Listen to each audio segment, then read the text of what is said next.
Ça faisait longtemps que ça n'était pas arrivé, aujourd'hui on s'est réveillé super tôt pour partir à la découverte du parc national d'Altinemmel.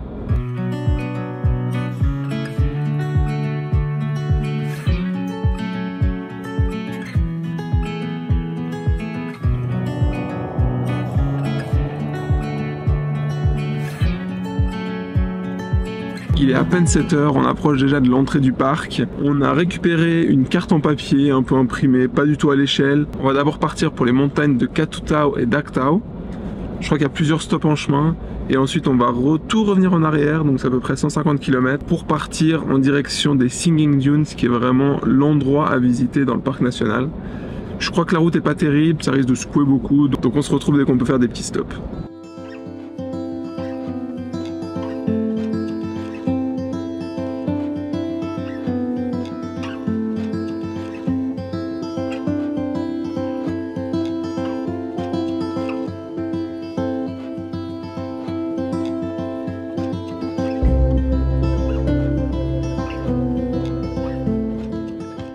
Pas avoir la phobie des chèvres. Hein. Elles veulent pas se pousser. Allez, poussez-vous. On pensait que le problème ça allait être la qualité de la route. Le problème c'est les habitants qu'il y a sur la route. Allez, poussez-vous. Allez, allez, allez, allez. Tout, tout, tout, tout, tout, tout.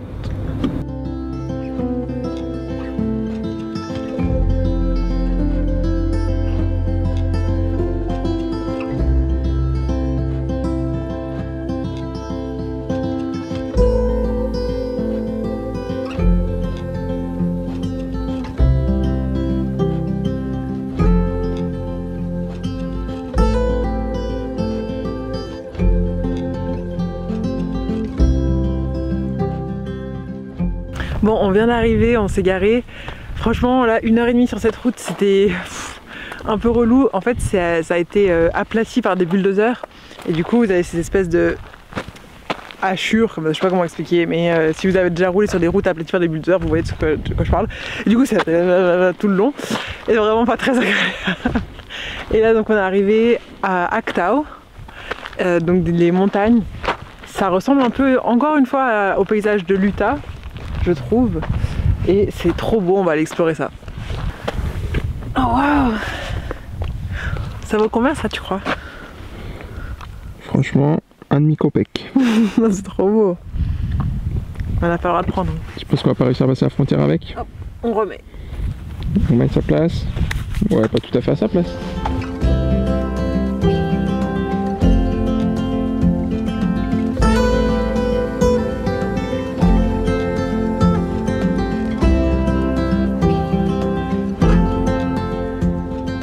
Du coup, le parc d'Altinemmel, il a été créé en 1996 et il couvre à peu près 4600 km².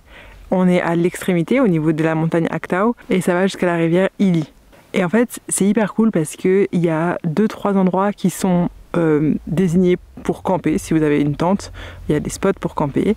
Et sinon, le parc, il est fermé du coucher du soleil au lever du soleil. Il y a des rangers qui vérifient. Ils ont vraiment mis l'accent sur le côté durabilité et écologie, avec des toilettes qui sont durables, etc. C'est hyper propre, vraiment, il n'y a pas de déchets, ça a l'air hyper bien entretenu et il n'y a personne.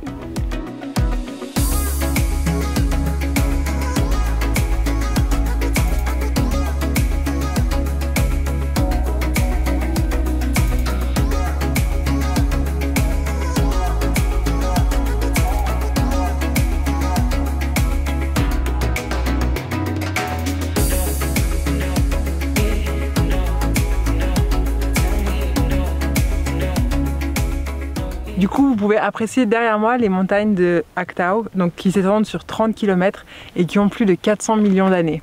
Et en fait, avant, il y avait un océan ici qui s'appelait Tethys et qui a disparu. Et du coup, c'est ça qui a donné naissance à ce paysage qui est assez unique et magnifique. Et j'avais raison, c'est bien du quartz qu'on trouve.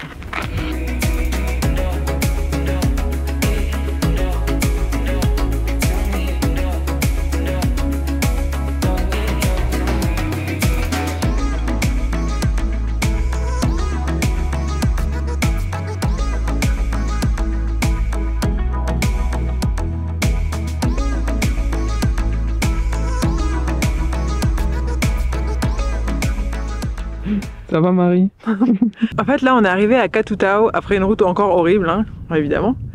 Et il y a un serpent. En fait là on est sur des montagnes qui ont été formées par des éruptions volcaniques. Il y avait des volcans qui faisaient la taille apparemment de l'Etna ou du Vésuve. À l'époque où il y avait encore l'océan Tethys. À l'époque où il y avait encore l'océan Tethys. Et donc ça forme des roches hyper particulières, c'est super joli. Dans la montagne là-bas en fait. Et aussi tout là-bas. La montagne Katutao justement qui fait 1700 mètres. Oui, dans la montagne Katutao qui fait 1700 mètres. Et on a vu qu'il y avait donc des pétroglyphes sur les roches là à ma gauche. Et en partant regarder, j'ai été née avec un serpent. Tout d'un coup j'ai entendu un ah comme ça. Jean-Marie partir en courant à côté de moi. C'était magnifique. On vous met des images du serpent, il est pas très grand. Hein. Mais c'est vrai que c'est un peu flippant quand même.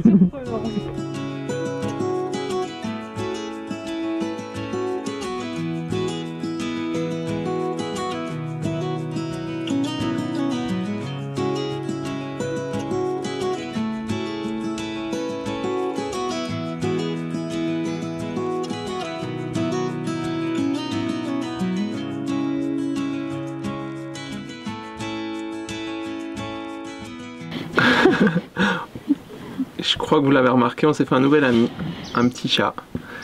Il est un peu chou, un peu collant, mais on l'aime bien.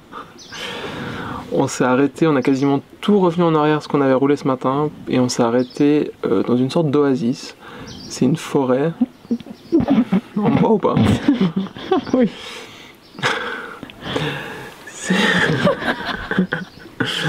Cette forêt slash oasis, elle est connue pour le bouleau qui est âgé de plus de 700 ans. Il est hyper impressionnant.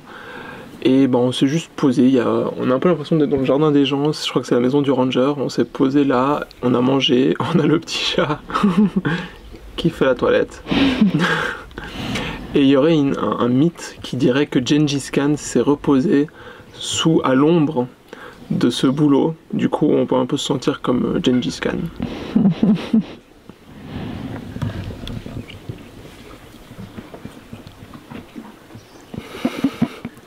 Il est un peu agressif dans ses léchouilles. Il va attaquer le micro.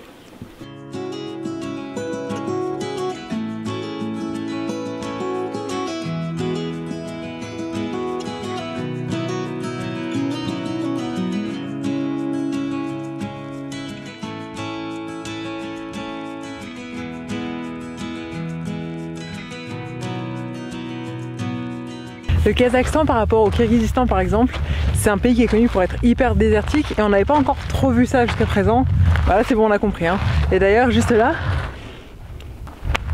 il y a une dune de sable, c'est trop stylé. Bon, du coup c'est notre dernier arrêt de la journée et ça nous rappelle de mauvais souvenirs parce que si vous nous suiviez déjà quand on était aux Émirats, on a monté la plus haute dune du monde. Je suis toujours pas convaincue sur les classements mais bref c'est en tout cas une dune très haute et c'était un enfer. Ouais, il faisait quand même plus chaud. Et il faisait vraiment super chaud. Bref, du coup, bah là, on va aller escalader tout ça et regarder la vue qu'on a depuis là-haut.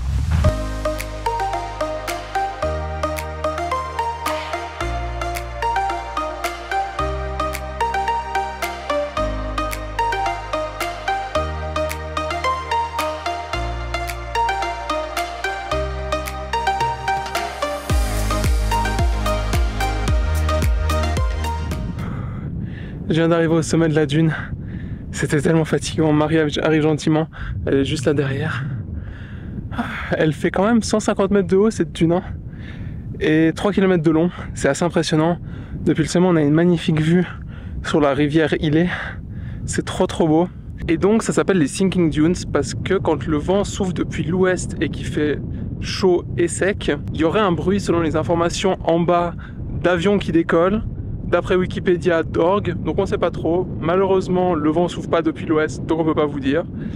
Mais apparemment, ce serait quand il fait suffisamment chaud et sec, le sable en fait s'électrifierait avec la friction, ça ferait ce genre de bruit. Bon, peut-être qu'on devra revenir pour entendre ça, mais bon, au pire, c'est pas trop grave.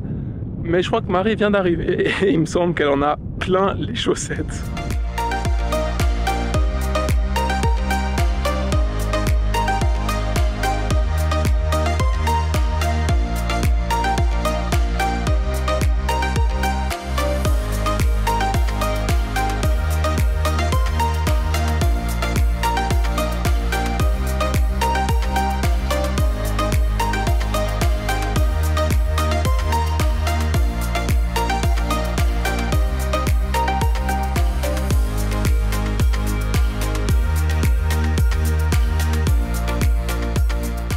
Moi je suis encore traumatisée en fait des Émirats parce que le sable il peut devenir très très chaud. Bon là il fait pas hyper chaud donc ça va. Mais du coup j'ai gardé mes chaussettes pour monter.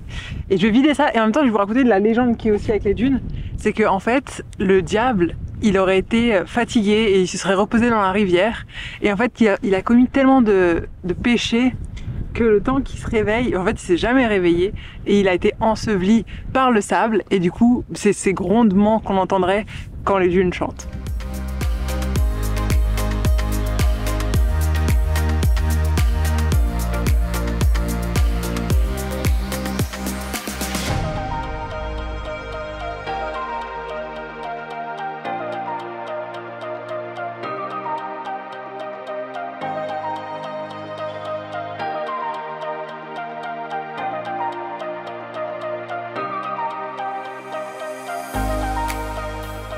Et une longue journée de terminer, on est épuisé. Franchement la conduite sur ces routes c'était sport.